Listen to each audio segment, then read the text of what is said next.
میرے سامنے آ کر وہ اس بات سے مکر گیا تھا۔ اگلی صبح میں نے کبیر کو بلانے کے لیے سپاہی کو بھیج دیا۔ آدھے گھنٹے بعد سپاہی نے واپس آ کر بتایا کہ وہ اپنی دکان کے لیے سامان لینے ساتھ والے شہر گیا ہوا ہے، شام تک واپس آئے گا۔ اچھی بات یہ ہوئی تھی کہ اس کا باپ آ گیا تھا۔ ان کی فیملی کے متعلق معلومات حاصل کرنے کا نادر موقع تھا، جس کی تصدیق میں نے بعد میں اپنے ذرائع سے کرنی تھی۔ میں نے اسے احترام سے بٹھایا۔ ہاں جی بزرگوں، آپ کا بیٹا کدھر ہے؟ وہ جی ذرا ساتھ والے شہر گیا ہوا ہے، ہماری کریانے کی دکان ہے۔ آپ نے میرے چھوٹے بیٹے کو کیوں یاد کیا ہے؟ دیکھیں، آپ کا بڑا بیٹا لاپتہ ہے، ہم ہاتھ پر ہاتھ رکھ کر تو بیٹھ نہیں سکتے۔ بجائے ارشاد فرمایا، اگر کوئی بات پوچھنی ہے تو مجھ سے پوچھ لیں۔ پہلے آپ یہ بتائیں کہ آپ کے گھر میں کون کون ہے؟ ایک میری بیوی ہے صبیہ، ایک بیٹی آمنہ ہے اور 2 بیٹے۔ آپ صبر سے کام لیں، میں آپ کے بیٹے کو ڈھونڈنے کی پوری کوشش کروں گا، لیکن آپ نے مجھ سے جھوٹ بولے ہیں، اور وہ بھی کافی سے زیادہ۔ کیا مطلب جی؟ وہ حیرانگی سے بولا۔ سب سے پہلا جھوٹ یہ کہ سفیر میلے میں لگی سرکس میں کام کرنے والی لڑکی شمع کا پروانہ بن گیا ہے۔ یہ بات ہمیں، میرا مطلب ہے کہ کبیر کو، رفیق نے بتائی تھی۔ آپ کا بیٹا یہ نہیں چاہتا تھا کہ سفیر رفیق کے ساتھ یارانہ رکھے۔ آپ نے اپنے بیٹے کو سمجھایا نہیں؟ سمجھایا تھا جی، لیکن اس معاملے میں وہ چکنا کھڑا ثابت ہوا تھا۔ میری رفیق سے تھانے میں ایک ملاقات ہو چکی ہے۔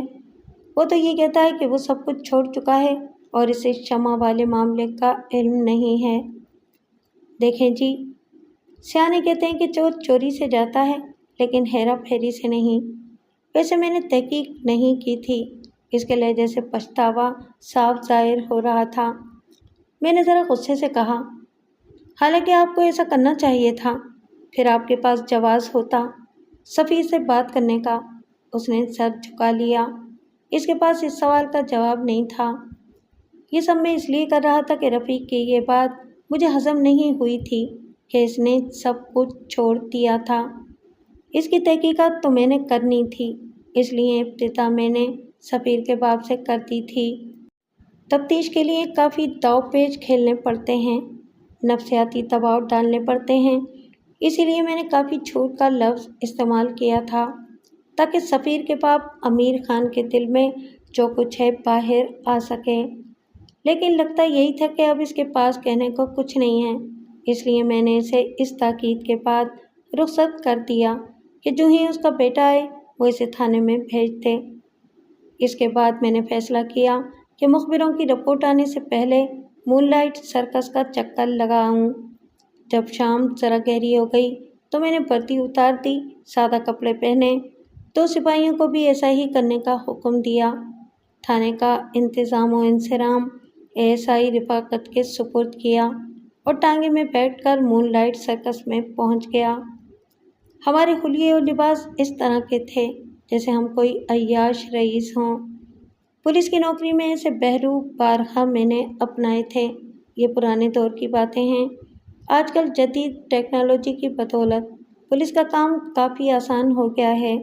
مجھے یہ سرکس دارا کی سرکس کے مقابلے میں ذرا چھوٹی لگی۔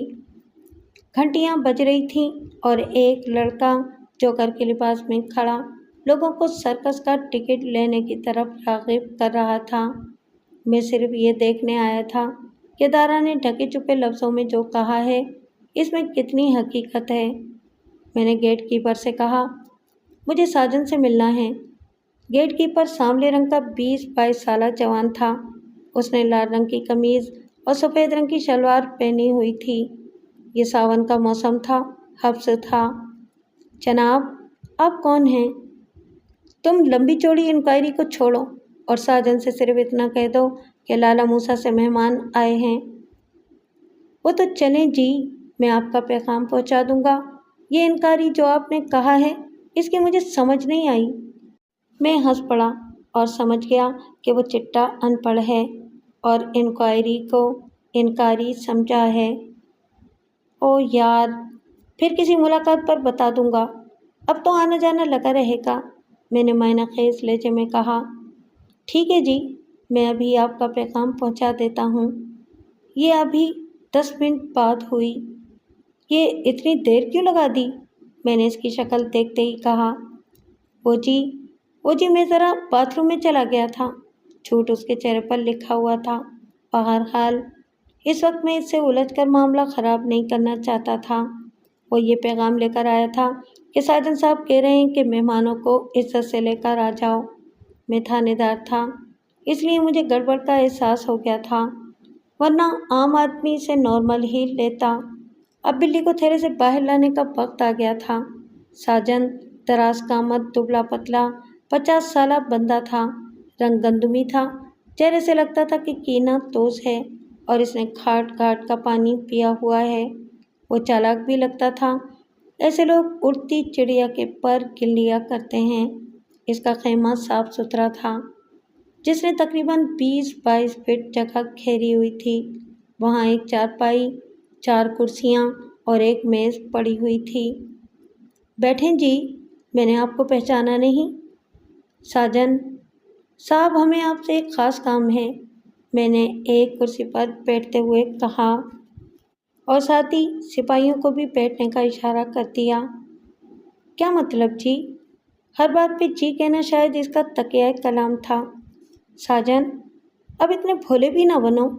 پچھلے دنوں 2 بندے تم سے لڑکی لے کر گئے تھے، وہ آج کل ذرا بیمار ہیں، اس لیے مجھے خود آنا پڑا ہے، میں نے ہوا میں تیر چلاتے ہوئے کہا۔ آپ کو جی غلط فہمی ہوئی ہے، میں صرف سرکس چلاتا ہوں، یہاں یہ مکرو دھندا کاروبار نہیں ہوتا۔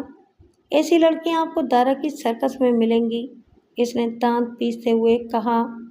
گیم الٹ گئی تھی، شاید اس نے ہمیں پہچان لیا تھا، لیکن اس کی خباثت کھل کر سامنے آ گئی تھی۔ وہ یہ سمجھ رہا تھا کہ دارا نے ہمیں اس کے پیچھے لگایا ہے، حالانکہ دارا تو اس کے متعلق کوئی بات کرنا ہی نہیں چاہتا تھا۔ تو بلی تھیلے سے باہر آ گئی ہے، میں نے اسے گھورتے ہوئے کہا۔ ذرا گیٹ کیپر کو تو بلاؤ، کیا نام ہے اس کا؟ جی شاکر، ادھر اس کو سب شکرا کہتے ہیں۔ چند لمحوں کے لیے اس نے میری طرف رحم طلب نظروں سے دیکھا اور پھر بولا، اس غریب کو آپ نے کیا کہنا ہے؟ میں نے سپاہی مدثر سے کہا، جاؤ اسے گھسیٹتے ہوئے لے آؤ۔ او جناب، میں بلاتا ہوں جی۔ چند لمحوں بعد ہی وہ میرے سامنے تھا۔ میں نے اسے گھورتے ہوئے ایک دھکا مارا، پھر اونچی آواز میں کہا، اس بار تو بڑی جلدی آ گئے، پہلے کیا موت پڑ گئی تھی؟ وہ میں نے آپ کو بتایا تو تھا کہ باتھ روم۔ ابھی الفاظ اس کے منہ میں ہی تھے کہ سپاہی مدثر نے ایک سناٹے دار تھپڑ اس کے منہ پر رسید کرتے ہوئے کہا۔ تھانے دار صاحب، جو کچھ پوچھ رہے ہیں سچ سچ بتاؤ، ورنہ یہاں سے تھانے تک گھسیٹتے ہوئے لے جاؤں گا۔ سپاہی نے ذہانت کا ثبوت دیا تھا۔ جب بات کھلی گئی تھی تو بلی چوہے کا کھیل کھیلنے کی ضرورت ہی نہیں رہی تھی۔ وہ جی مجھے ساجن صاحب نے کہا تھا کہ ذرا دیر بعد جانا۔ اچھا بھولے بادشاہ، اب لگے ہاتھوں یہ بات بھی بتا دو کہ تم نے اپنے مالک، میرا مطلب ہے کہ سرکس کے مالک کے کان میں کیا پھونکا تھا کہ اس نے یہ بات کہتی؟ وہ ان پڑھ ہونے کے باوجود اتنا کور مغز نہیں تھا کہ میری بات اس کے پلے نہ پڑی ہو۔ پھر وہ سپاہی کا ہاتھ بھی دیکھ چکا تھا۔ اس نے ایسی نظروں سے ساجن کی طرف دیکھا جیسے کہہ رہا ہو، میں مجبور ہوں۔ وہ بولا، دراصل میں نے ان کو پہچان لیا تھا، میں ان کو وردی میں دیکھ چکا تھا۔ ساتھ ہی اس نے سپاہی مدثر کی طرف اشارہ کر دیا۔ ٹھیک ہے، تم جاؤ۔ وہ اس طرح چلا گیا جیسے جان چھوٹی سلاخوں پائے والا معاملہ ہو گیا ہو۔ ہاں تو ساجن صاحب، اب بتائیں لڑکیوں کو کہاں چھپایا ہے؟ اس وقت وہ مجھے ایسی حالت میں نظر آیا جیسے اس کے دیوتا کوچ کر گئے ہوں۔ کھکیاتے ہوئے لہجے میں بولا، تھانے دار جی، اب آپ سے کیا پردہ، میری سرکس اتنی چلتی نہیں، اس لیے آپ مجھے ایک دفعہ معاف کر دیں، آئندہ آپ کو شکایت کا موقع نہیں ملے گا۔ یہاں میں اپنی طرف سے کچھ باتیں کرنا چاہوں گا۔ ساجن کی نیت میں فطور تھا،